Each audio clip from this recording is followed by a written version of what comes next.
So I lived in Albany for a while before I moved out here, and I did a little bit of training, but once I came here, the gym, you realize the quality of the gym. Probably the head instructor there was maybe a purple belt. Finally, when my schedule opened up, I signed up, and I mean, it's the best decision I ever made. And the second I came in the room, you know, and you start to get pounded, and you kind of realize how little you know about body control and stuff like that, it just immediately became something where it's like, I gotta come. I just fell in love with it so quickly. It's the only thing you're gonna do where you're gonna feel uncomfortable. It's the only thing you're gonna do where you can't control where your heart rate or your cardiovascular, or how much you're sweating, you can't control it. Someone's putting pressure on you. You can't, there's nothing I have found that can recreate the stress that this creates. And I know for some people, when I tell them that, they're like, oh, I don't know if I want that. To me, it's this incredible benefit. There's nothing I have ever found in my life like jiu-jitsu, especially this gym. What jiu-jitsu teaches you is you're never totally out of it. You're always in the game. You can always recover. This is almost like what life is about, like the turmoil, getting through it, figuring stuff out. And especially too with the other guys here, these are some of my closest friends in the whole world, where you realize those kind of bonds that get created when everybody's tired. I can't say enough, this is what it's not just a gym to me anymore. It's not just a building. Jiu-jitsu is not just something I do. It is probably the largest part of me. It's contributed more to my life than I will ever be able to give back to it. Our first line of defense right here. I do grapple with people from other schools because of my job. Sometimes we'll go places, and you realize because of what Ken's created here, when you go there and you do really well, you're like, this is a good school. You're not just wasting your money. You're getting quality people in here. Now Nick's just gonna roll.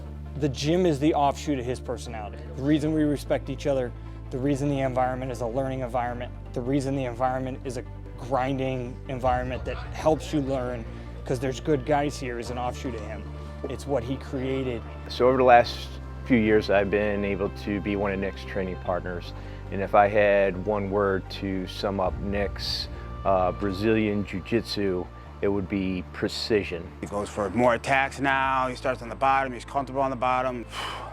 Very, very physical, imposing game, very technical game. He leaves no openings. He's got a very aggressive guard, and he's very tough dude. He's an absolute beast on the mats. Okay, so just bow in, feet together.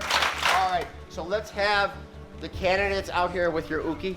I always get kind of nervous. It's just part of my personality, whether I'm getting ready for a tournament or even back in the day for football games or stuff like this. I always get genuine butterflies.